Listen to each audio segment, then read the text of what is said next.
히브리서 11장 7절 말씀부터 해서 16절의 말씀을 보고자 합니다. 히브리서 11장 7절로 해서 16절의 말씀 되겠습니다. 우선 말씀을 같이 읽겠습니다. 믿음으로 노아는 아직 보지 못하는 일에 경고하심을 받아 경외함으로 방주를 예비하여 그 집을 구원하였으니 이로 말미암아 세상을 정죄하고 믿음을 쫓는 의의 후사가 되었느니라.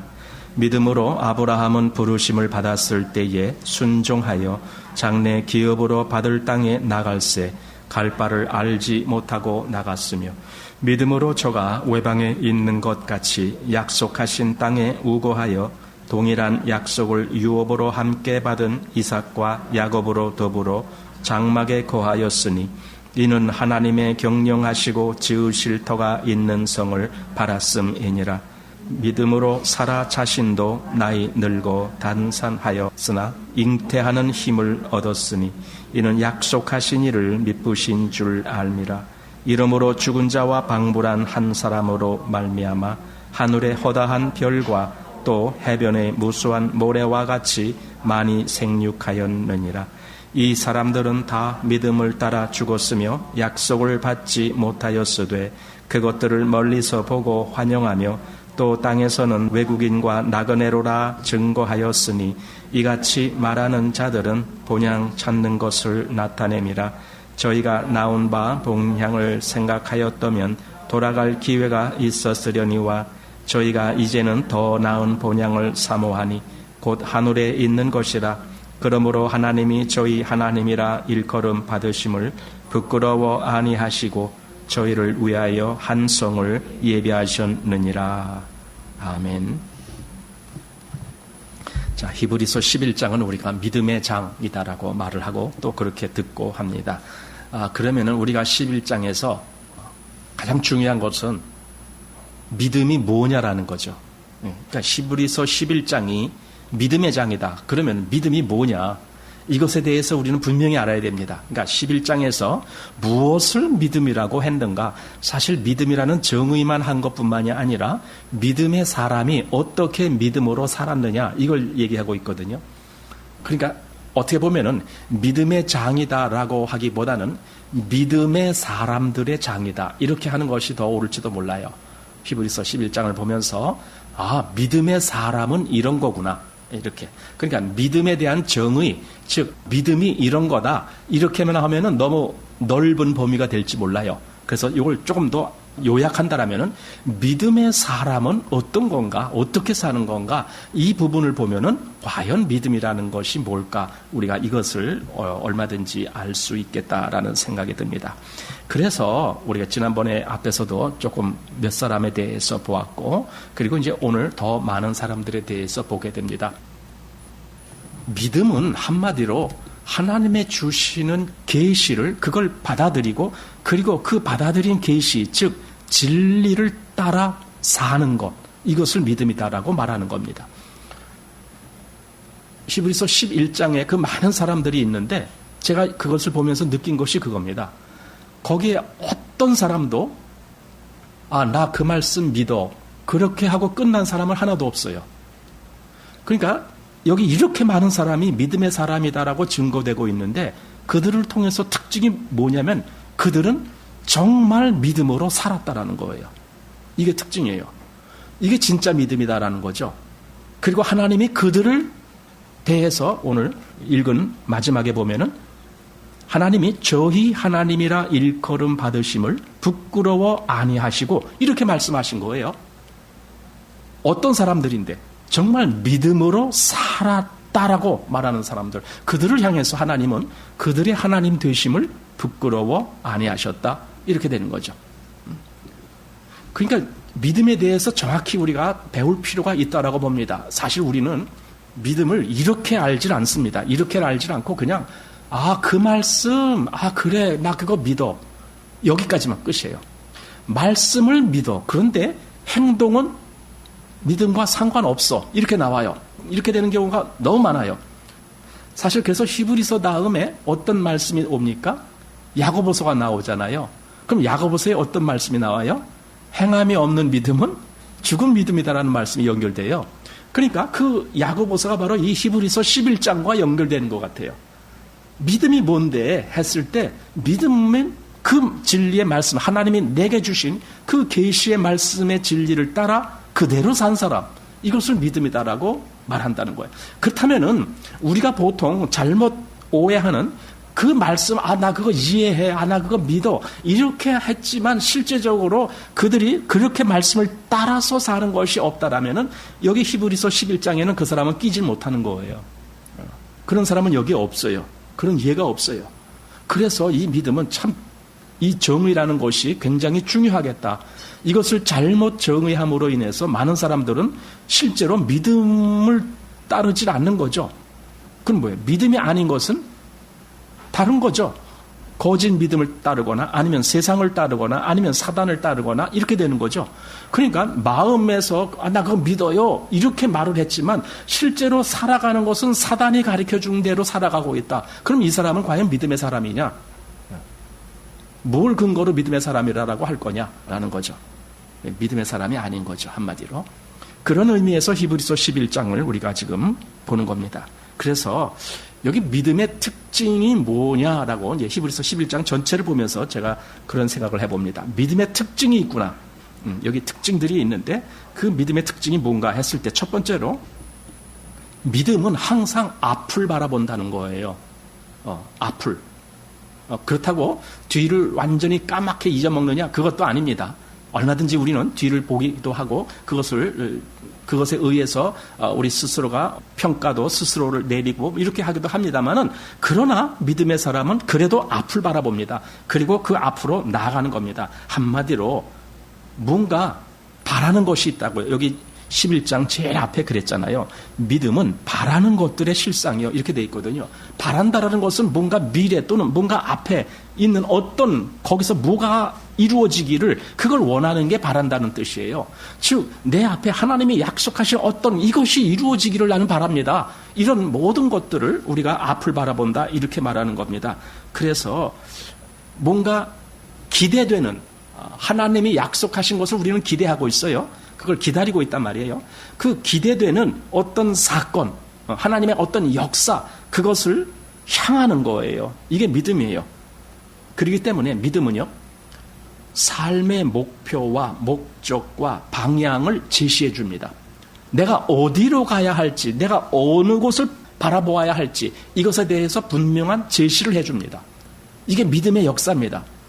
믿음의 사람은 이런 특징이 있습니다. 그러니까 여기 지금 11장에서 많은 사람들의 믿음의 예를 보면서 요약을 한 겁니다. 이런 사람들의 마음의 믿음이 이런 거구나 하고 우리가 그렇게 보게 되는 겁니다. 그 다음에 두 번째 특징은 믿음은 자기가 믿는 그 기준을 향해 가게 되어 있습니다. 이게 특징입니다. 내가 무엇을 믿느냐? 그럼 그렇게 가게 되어 있습니다. 내가 이것을 믿는데 가기는 저쪽으로 간다. 그럼 이 사람은 이게 뭔가 아주 크게 잘못된 겁니다. 한마디로 오류가 발생한 겁니다. 이건 정상이 아닙니다. 믿음은 자기가 믿는 그 길로 가게 돼 있어요. 즉 가만히 있는 것도 아닙니다. 내가 저걸 바라고 있는데 이 현재 자리에 가만히 있는 거 이것도 믿음이 아닙니다. 믿음은 자기가 바라는 쪽을 가게 돼 있습니다. 내가 뭘 원하는지 여러분 이렇게 더운 날에 뭘 원하느냐 했을 때 나 아이스크림 하나 먹고 싶어. 그러면은 아이스크림을 어디 가서 사오든지 아니면 사놓은 거 냉장고에 있으면 냉장고로 가서 하나 꺼내 먹든지 뭐 이렇게 하는 거잖아요. 내가 마음에 간절히 원하는 것을 그렇게 이루듯이 믿음이 바로 그런 거구나. 믿음은 내 마음에 간절히 원하는 그 길로 가게 만들어주는 그것을 하는구나. 내가 무엇을 믿는지 그 길을 가게 한다. 그 다음에 세 번째로 믿음은 미래의 목적을 달성하기 위해서 현재의 이익을 기꺼이 희생한다. 그게 여기 믿음의 사람들에서 나오는 특징들입니다. 미래에 다가올 어떤 결과, 물론 그 결과가 대단히 가치 있고 소중한 거겠죠. 그 결과를 위해서 현재 나에게 주어지는 어떤 이익들을 포기한다 또는 희생한다. 그것도 아주 기꺼이 이렇게 되는 겁니다. 그래서 그 결과 어떻게 되느냐? 그 미래에 주어질 그것을 당연히 그 사람은 얻게 되어 있습니다. 왜냐하면 하나님의 약속이니까. 미래에 그것을 당연히 얻을 뿐더러 현재에서도 얻어지는 것이 있습니다. 이게 믿음의 특징들입니다.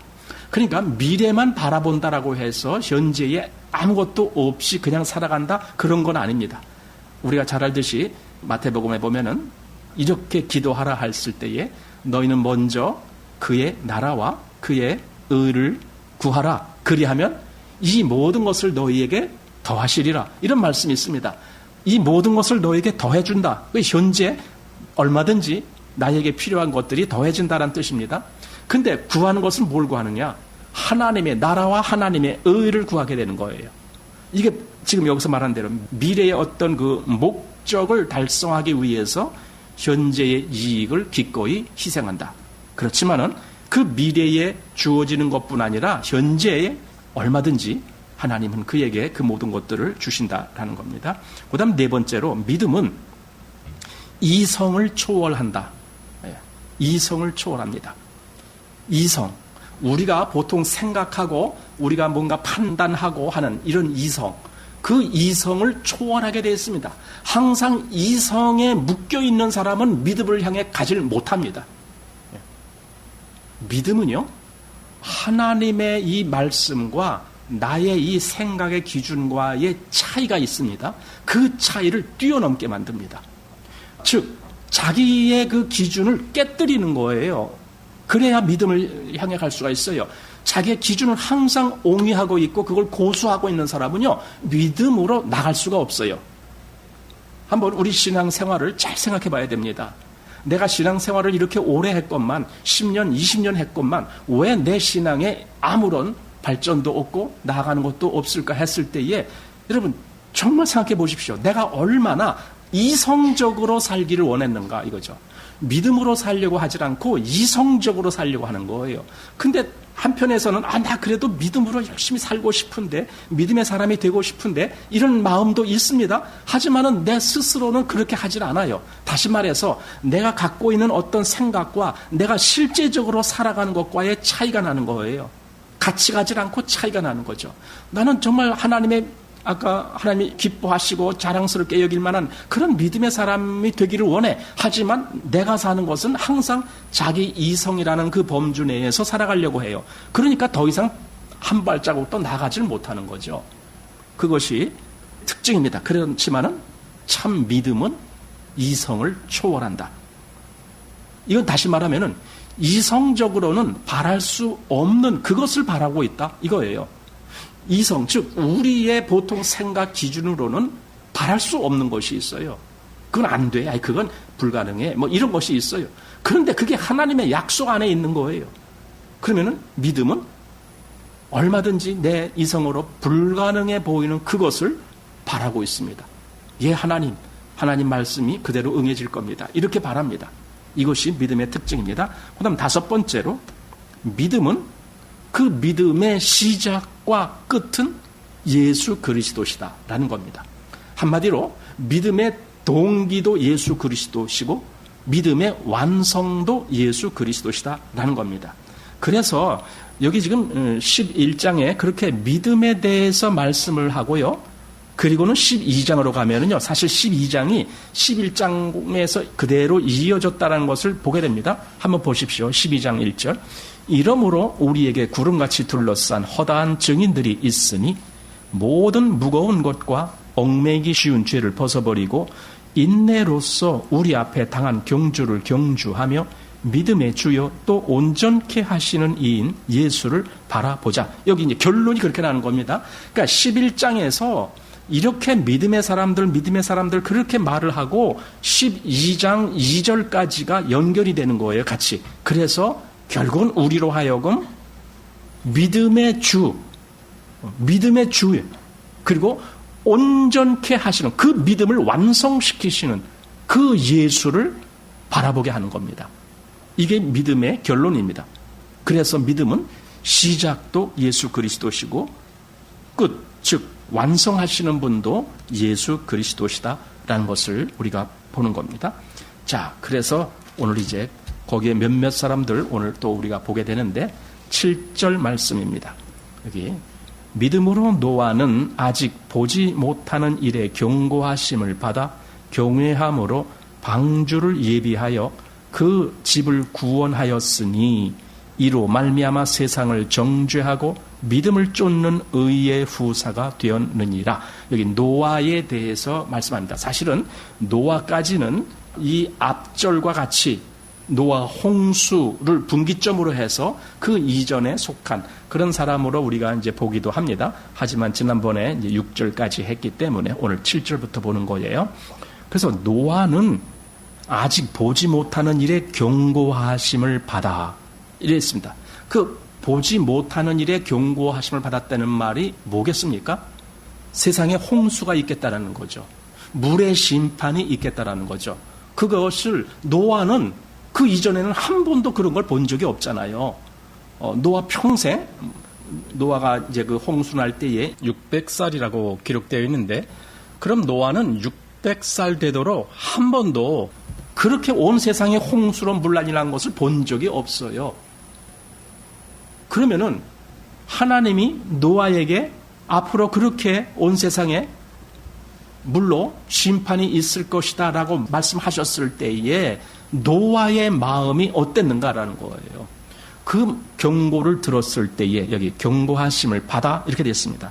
경고하심을 받아, 즉 하나님의 말씀을 받아 이겁니다. 그래서 이 노아의 그 믿음이 어떻게 진행되는지에 대한 그것을 보면 처음에 이 경고하심, 즉 하나님의 말씀을 받아들이는 거예요.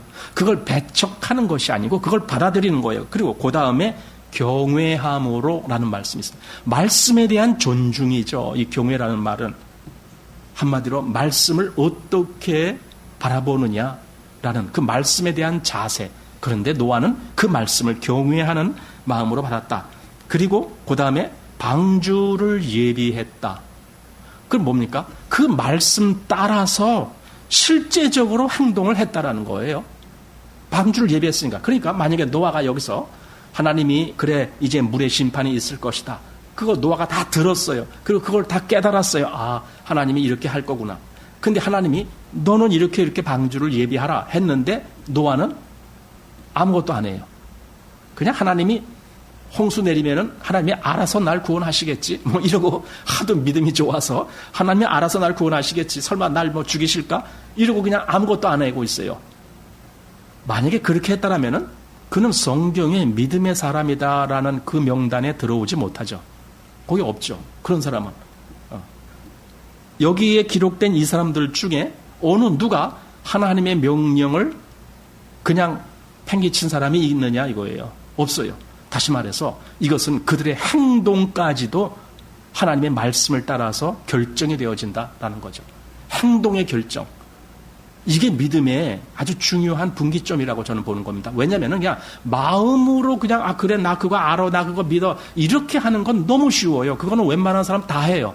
그러나 그의 행동도 그렇게 하더냐 이것은 많은 사람이 아닌 거라는 걸 우리가 보게 됩니다. 그런데 노아는 방주를 예비했다. 즉 말씀을 그대로 순종하고 실질적으로 그의 행동에 그 믿음이 나왔다.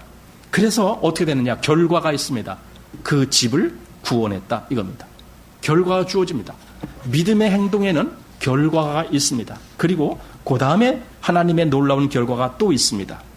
의의 후사가 되었다라는 겁니다. 의의 후사. 즉 하나님이 말씀하는 그 의라고 하는 그것을 이어받아서 또 후세에 그대로 인계하는 이게 일종의 의의 후사의 역할입니다.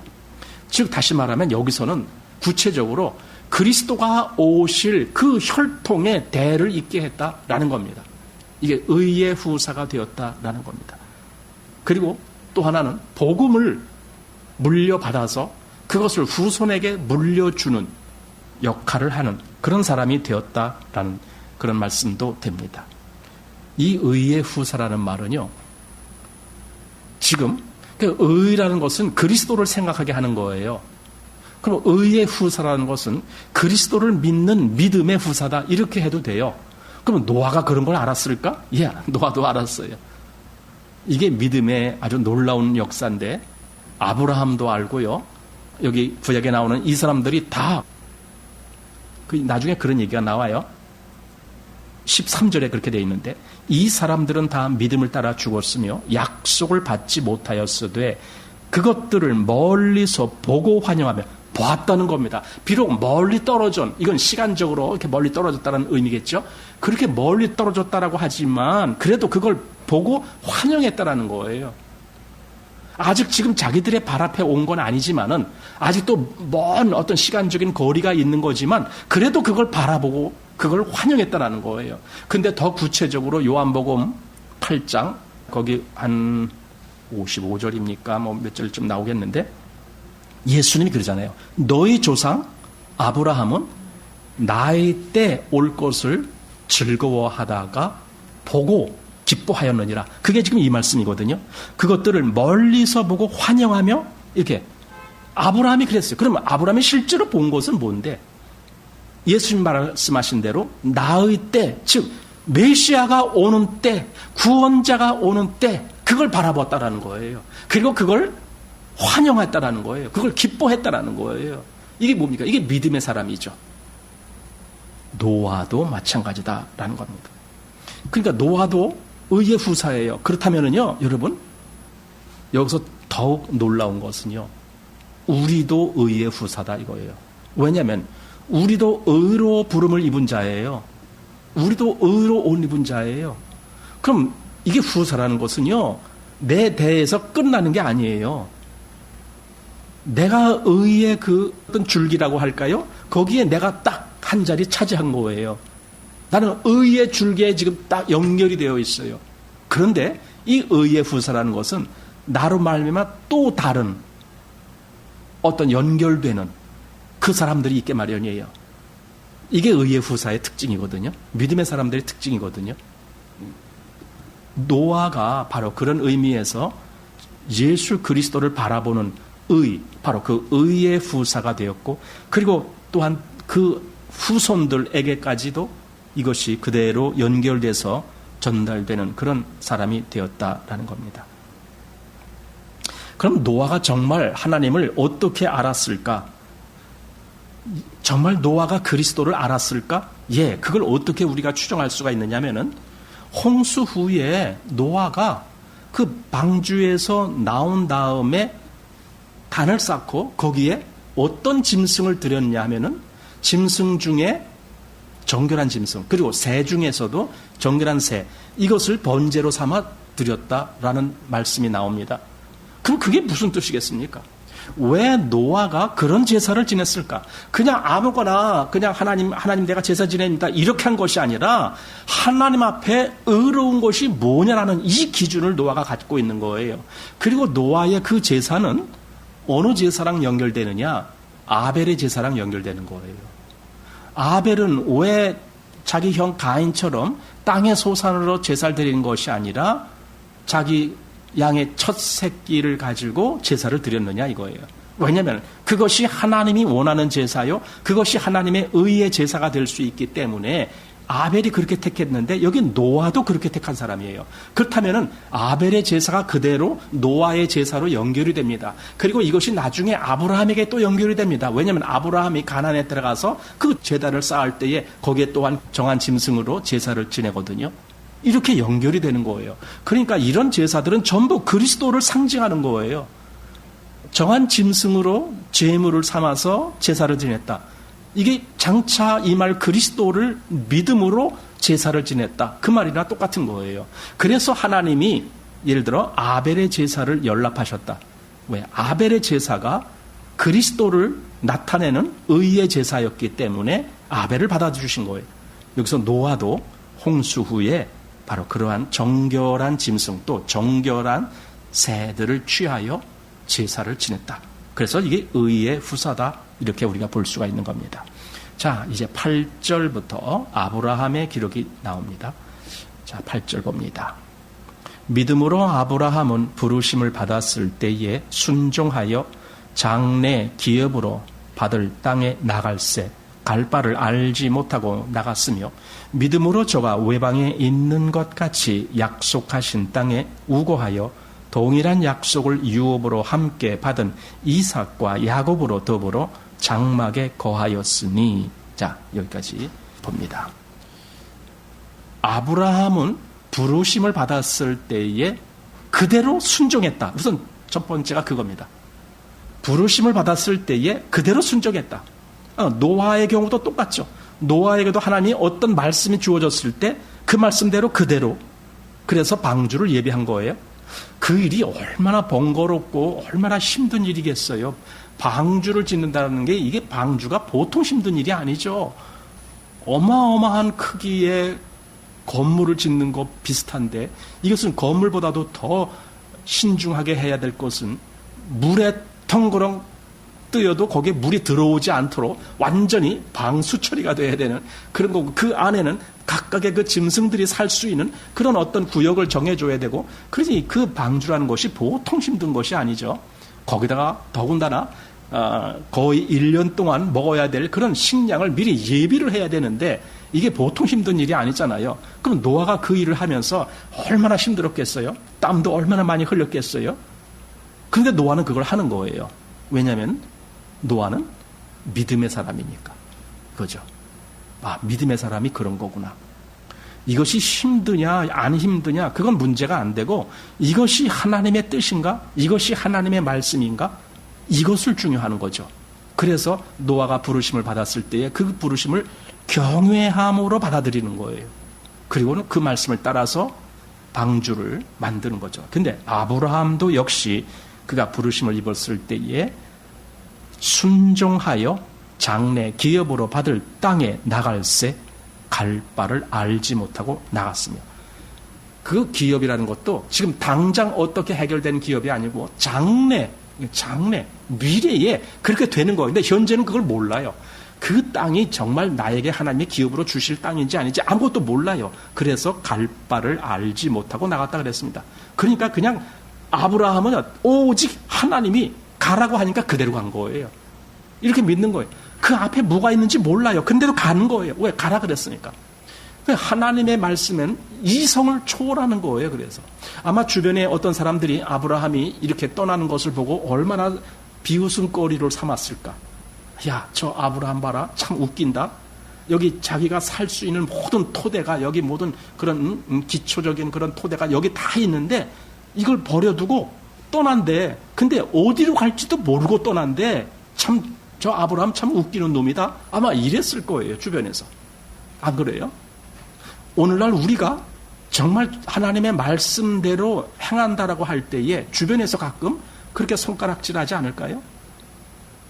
오늘날도 마찬가지라고 봅니다. 이건 이성으로 타당하게 보이지 않기 때문에 그렇습니다. 하나님을 따르는 자, 하나님을 믿는 자는 그런 거예요. 이건 이성의 판단의 문제가 아니고 하나님의 말씀을 내가 신뢰하느냐의 문제죠. 그러니까 아브라함이 하나님을 신뢰하기 때문에 그냥 가라 했을 때 어디로 갈지도 모르고 그냥 간 거예요. 가라 그러니까 간 거예요. 가다가 하란쯤에 가서 아이고 여기서 좀 살아보자 해서 살으라고 하는데 결국은 하나님이 아니야, 여기는 아니야. 내가 지실 땅은 따로 있어. 그러니까 여기도 떠나라 이거죠. 그래서 결국은 떠나서 가나안 땅에 들어오게 되다 보니까 그때야 비로소 그래 바로 이 땅을 내가 너와 네 자손에게 주겠다. 이렇게 말씀하신 거 아닙니까? 아브라함은 창세기 12장 1절에서 4절 보면은 거기에 부름을 입었을 때에 갈 바를 알지 못하고 떠났다라는 말씀이 있습니다. 한마디로 아브라함은 하나님께 부름을 입었을 때에 세상적인 기반을 포기하고 나간 거예요. 근데 반대로 만약에 우리가 오늘날 하나님의 부름을 받았을 때에 우리도 그럴까요? 나는 이렇게 생각이 들어요. 더 많은 사람들은 아브라함과 반대로 행할 것이다.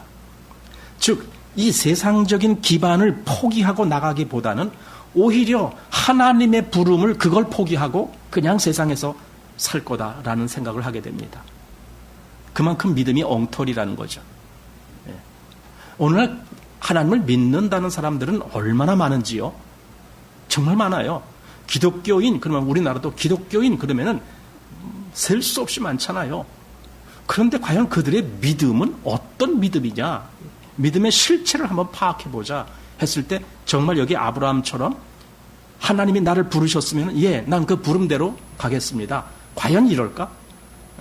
아니면은 하나님이 날 부르셨을 때 하나님 잠깐 좀 기다리세요. 내가 여기서 살 만큼 살고 내가 지금요 보험을 들고 있는데요. 그거 한 3년 지나면 보험 타요. 하나님 그때까지 좀 기다리세요.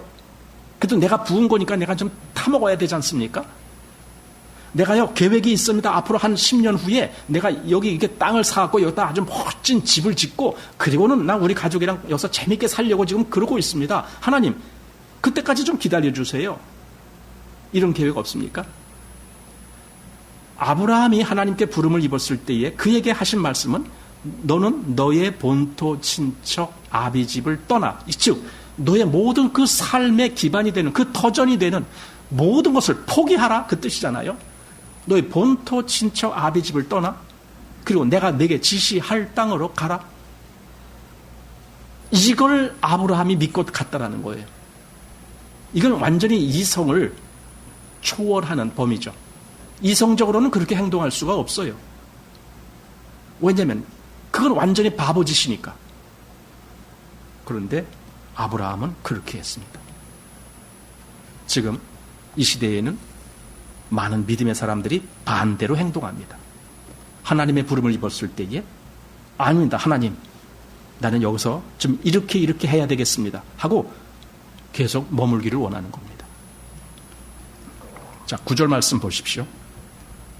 믿음으로 저가 외방에 있는 것 같이 약속하신 땅에 우거하여 동일한 약속을 유업으로 함께 받은 이삭과 야곱으로 더불어 장막에 거하였으니.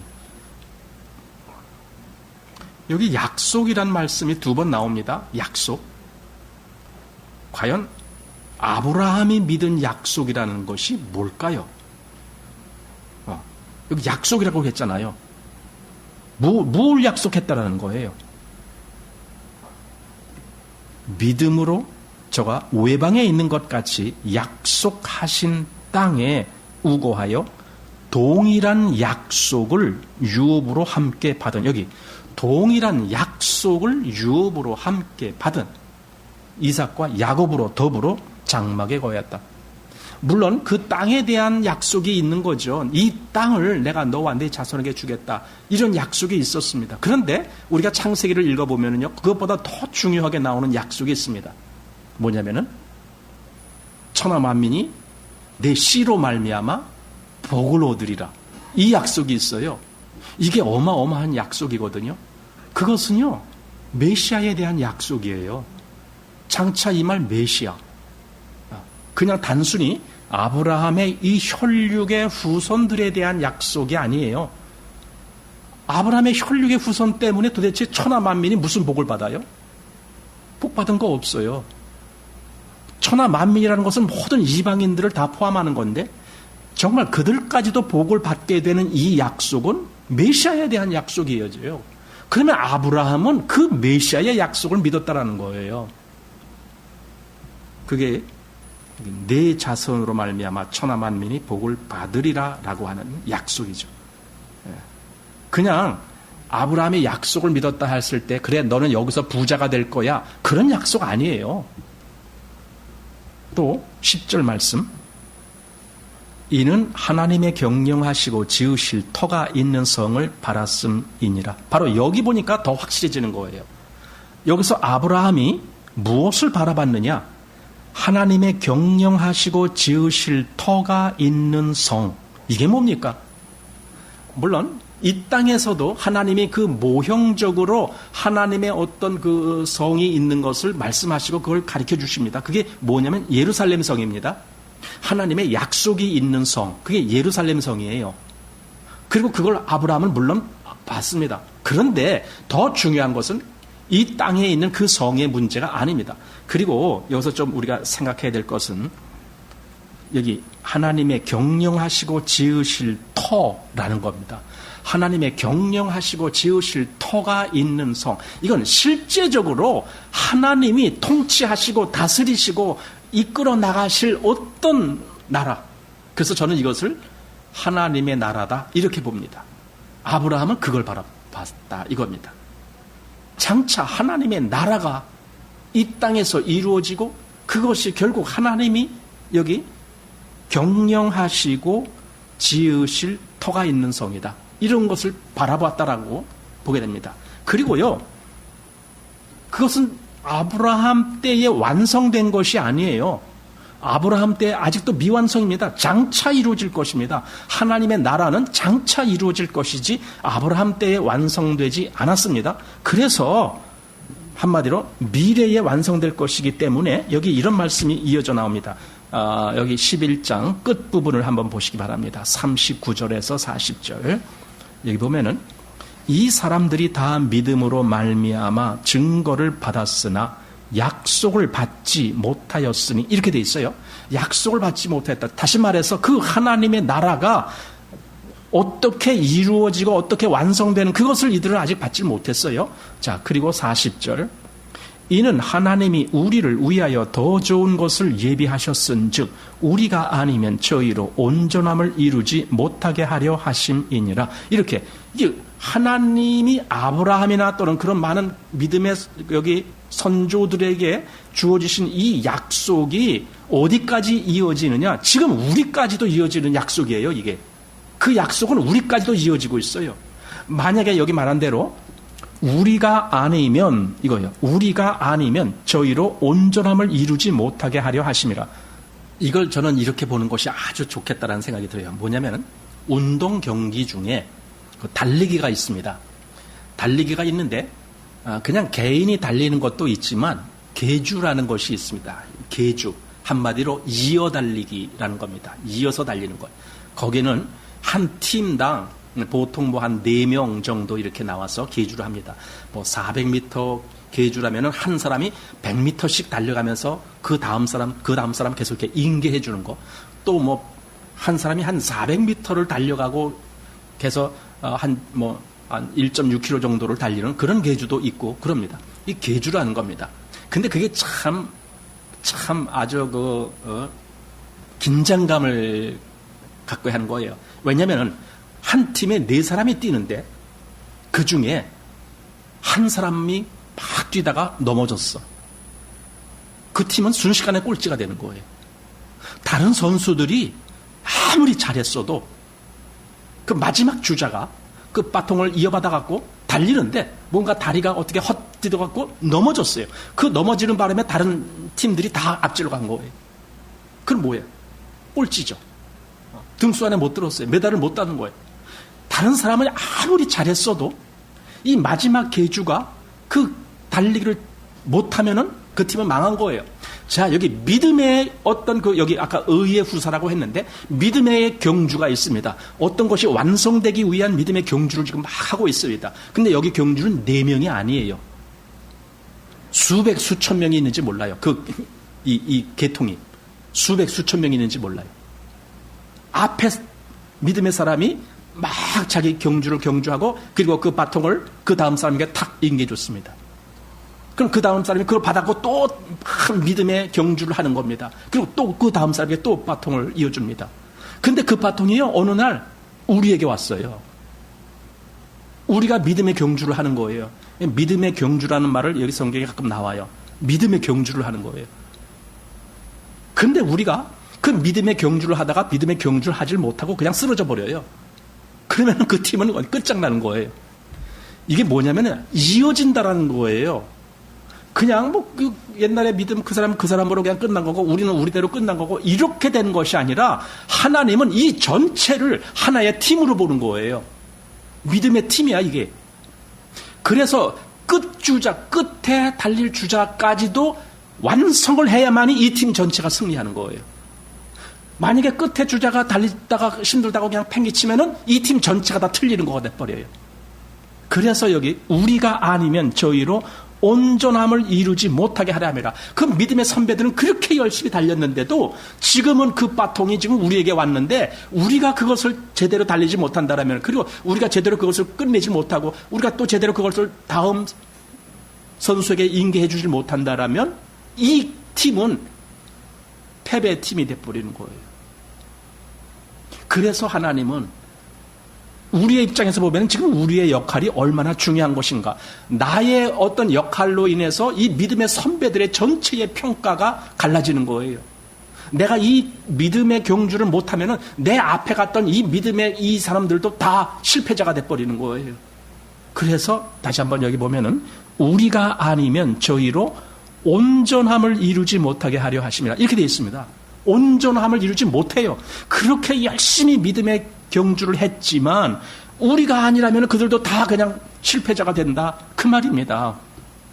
굉장히 책임이 큽니다. 그 계주 달리기를 하는 걸 보면은 그 한 사람 한 사람마다 그 책임이 얼마나 큰지 가끔 그런 거 하다 보면 넘어지는 것들이 많거든요. 넘어지는 것뿐만 아니라 그 바통을 딱 인계해 주는데 이걸 잘못해갖고 어떻게 떨어뜨려요. 그러면 벌써 옆에 뭐 팍팍팍팍 다 추월해 갑니다. 그런 것들 보면서 아차, 요 하나의 실수 때문에 이렇게 지는구나. 이제 이런 걸 보게 되거든요. 믿음이 마치 그런 거예요. 계주 달리기와 비슷하다. 그래서 우리까지 그 모든 또는 우리 후대까지 계속 그것이 이어져야 되는 거예요. 이게 아까 말한 의의 후사라는 개념과 또 연결이 되는 그런 말씀입니다.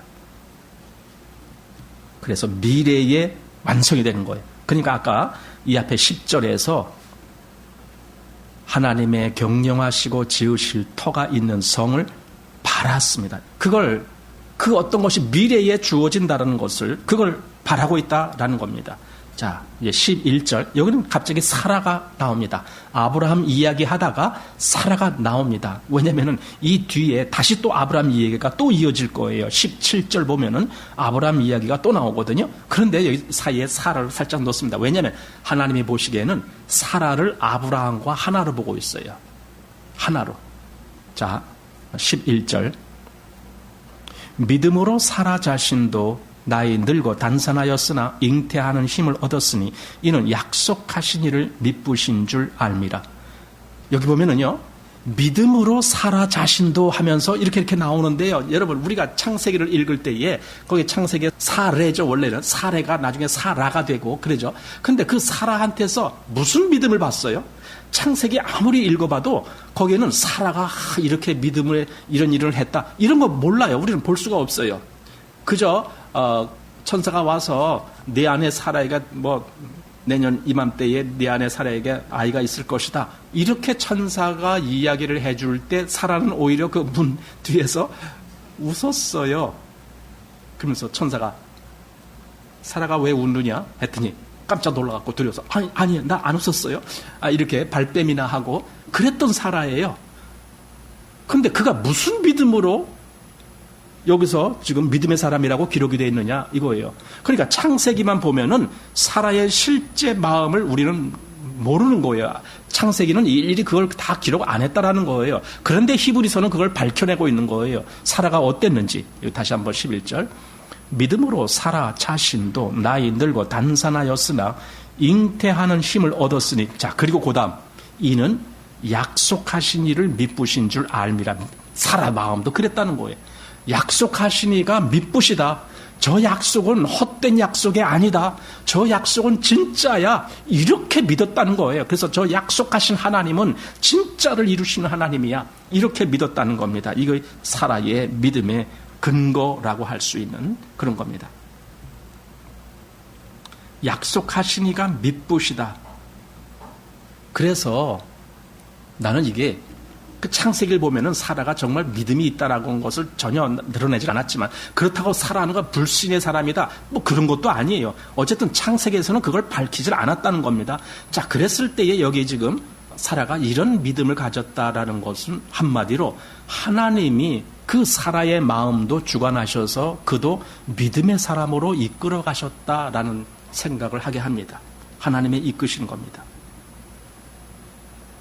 또 여기서 약속하신 이를 미쁘신 줄 알미라 했다라면은 약속하신 이가 누구시냐를 분명히 알았을 것이고 또 그 약속의 내용이 뭐냐라는 것을 분명히 알았습니다. 그러니까 믿었다라는 거죠. 이것이 사라가 어떻게 믿었는가라는 겁니다. 그리고 실질적으로 하나님이 사라에게 그 사라의 이름을 사라라고, 그러니까 사레가 아니고 사라라고 그 이름을 바꾸라라고 말씀하시잖아요. 그럼 사라가 뭐냐? 이게 여주인이다 이거야. 여주인. 이게 사라라는 뜻이에요. 그런데 성경은 그 다음에 덧붙여서 뭐라고 말씀을 했느냐 하면은 열국의 어미가 된다. 이 말씀을 덧붙였어요.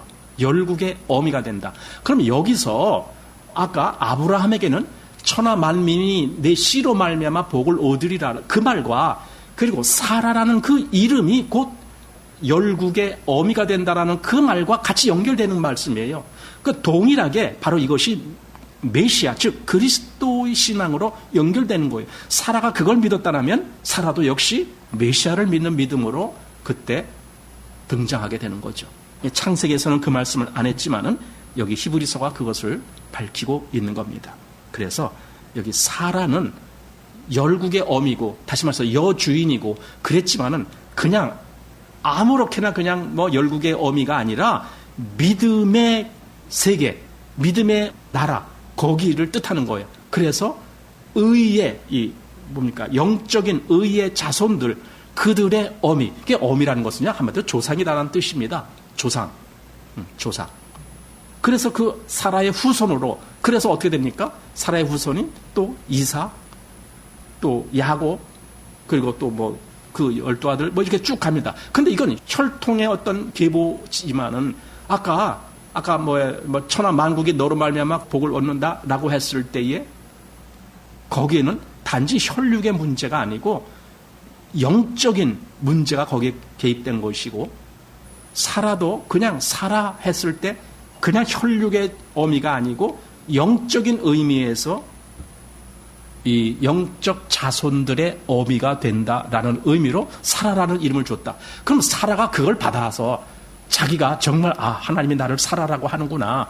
정말 나를 통해서 하나님이 나를 그 많은 그 믿음의 그 어미로 그렇게 인정을 해 주시는구나. 이런 걸 다 사라도 알고 그렇게 믿고 그러죠. 그래서 여기 약속하신 이를 미쁘신 줄 알미라 이러고 이러므로 죽은 자와 방불한 한 사람으로 말미암아 하늘의 허다한 별과 또 해변의 무수한 모래와 같이 많이 생육하였느니라 했을 때 역시 이것도 1차적으로는 그 아브라함의 후손들이 이렇게 많아지는 것을 말하지만은 영적인 의미에서는 이건 믿음의 사람들이 이렇게 많아지는 것을 말하게 되는 겁니다. 그래서 믿음의 조상할 때는 아브라함을 얘기하는 겁니다. 그래서 아브라함과 사라가 같이 나오는 겁니다. 아브라함, 믿음의 조상.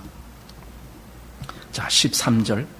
이 사람들은 다 믿음을 따라 죽었으며 약속을 받지 못하였으되 그것들을 멀리서 보고 환영하며 또 땅에서는 외국인과 나그네로라 증거하였으니. 자, 이 사람들, 이 앞에 뭐 아브라함 나왔지, 노아 나왔죠. 그리고 사실은 그 앞에 더 거슬러 올라가서 뭐 에녹도 나오고 아벨도 나오고 다 나왔습니다. 그러니까 이 사람들은 여기 말씀대로 다 믿음을 따라 죽었다는 거예요.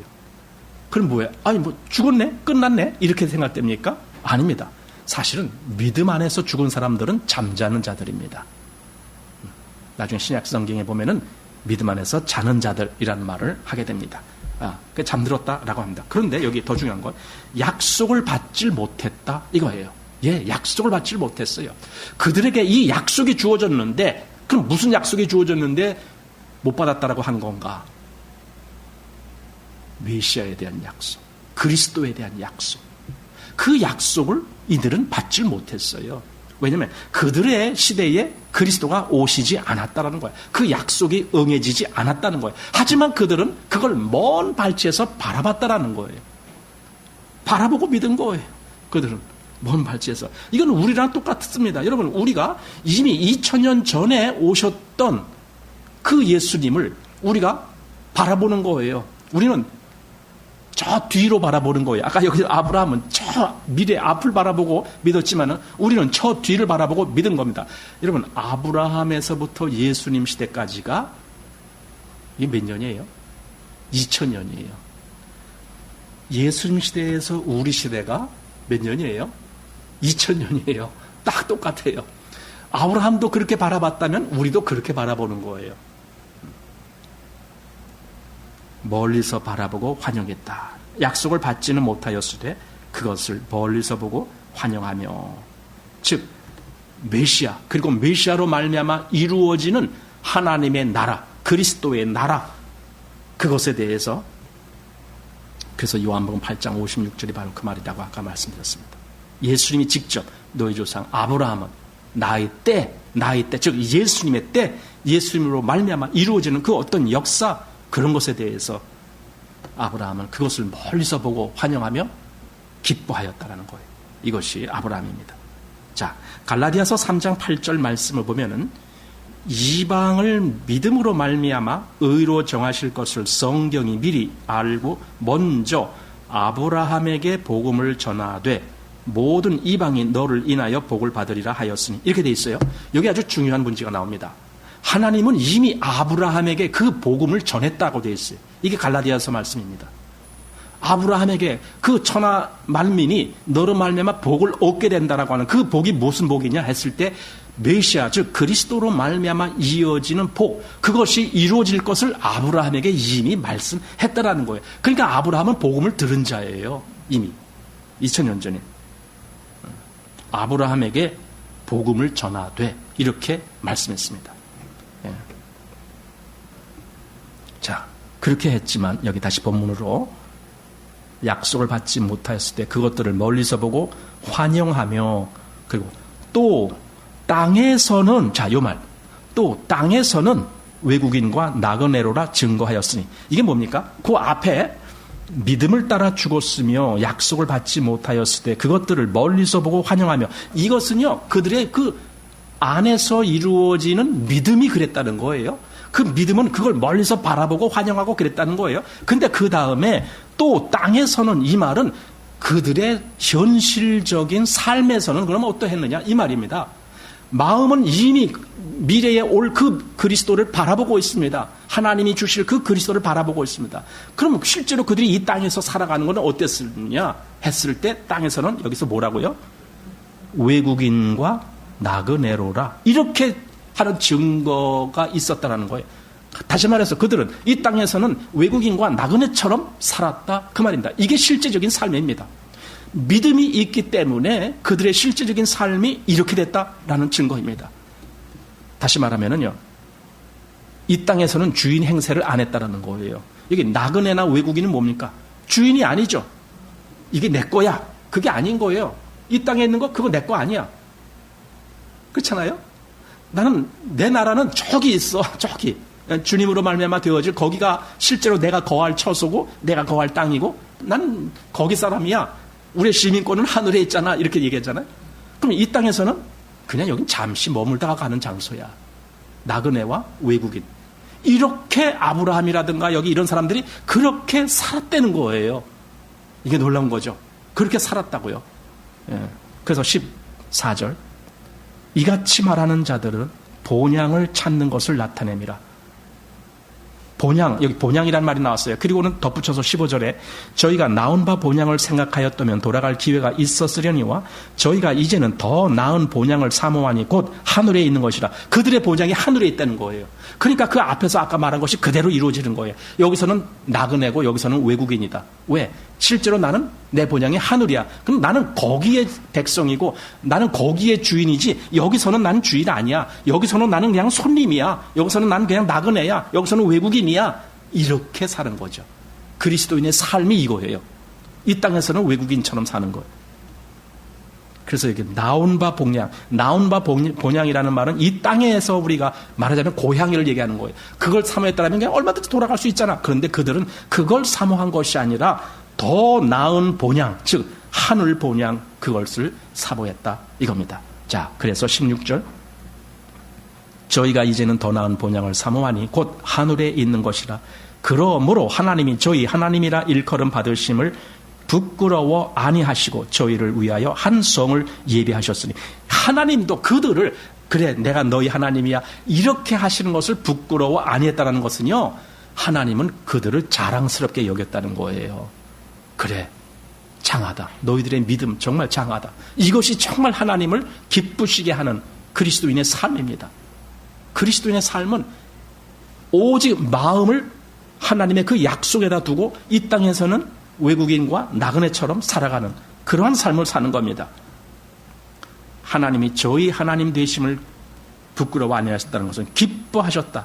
즉 하나님의 목적이 이루어지는 거죠. 즉 하나님의 목적이 무엇인데, 나는 너희 하나님이 되고 너희는 내 백성이 되리라. 이렇게 우리는 이 땅의 백성이 아니라 우리는 하늘나라 백성이에요. 하나님의 백성이에요. 그럼 그렇게 살아가는 거예요. 그래서 한 성을 예비하셨다는 거예요. 바로 이게 또 여기서 아주 중요한 의미가 됩니다. 한 성, 하나님이 예비하시는 한 성. 아까 10절에서는 하나님의 경영하시고 지으실 터가 있는 성, 이렇게 얘기했습니다. 뭔가 하나님의 아주 심혈을 기울여서 역사하시는 성. 그리고 여기 16절에 여기는 한 성을 예비하셨다. 그런데 그 성이 구체적으로 뭐겠습니까? 나중에 요한계시록 21장에 나옵니다. 한번 거기를 가보겠습니다. 요한계시록 21장에 하나님이 궁극적으로 원하시는 성에 대한 내용이 나옵니다. 2절 말씀 보시기 바랍니다. 요한계시록 21장 2절. 또 내가 보매 거룩한 성 새 예루살렘이 하나님께로부터 하늘에서 내려오니 그 예비한 것이 신부가 남편을 위하여 단장한 것 같더라. 내가 들으니 보좌에서 큰 음성이 나서 가로되 보라 하나님의 장막이 사람들과 함께 있음에 하나님이 저희와 함께 거하시리니 저희는 하나님의 백성이 되고 하나님은 친히 저희와 함께 계셔서. 자, 이렇게 되어 있습니다. 여기 거룩한 성 새 예루살렘이라는 말씀이 나옵니다. 그리고 3절에는 하나님이 저희와 함께 계셔서. 그러면 아까 말씀한 그것이 그대로 같이 이어지고, 사실 이것은 하나님이 전체적으로 하나님의 백성을 향한 하나님의 뜻입니다. 하나님은 하나님의 백성과 함께 거하시길 원하시고, 또 하나님은 그들의 하나님이 되시고 그들은 하나님의 백성이 되는 것, 이것을 원하시는 겁니다. 바로 이것이 굉장히 중요한 겁니다. 난 그래서 요한계시록 21장에 나오는 거룩한 성 새 예루살렘이라고 하는 것을 건물로 보지 않습니다. 이건 건물이 아니라고 봅니다. 거룩한 성 새 예루살렘. 여기서 중요한 것은 거룩한 성 새 예루살렘이라고 할 때에는 그 새 예루살렘이라는 호칭이 중요한 것이 아니라 그 의미가 중요하다라고 봅니다. 원래 예루살렘이라는 말의 의미는 평화의 도시입니다. 또는 평화의 집, 이겁니다.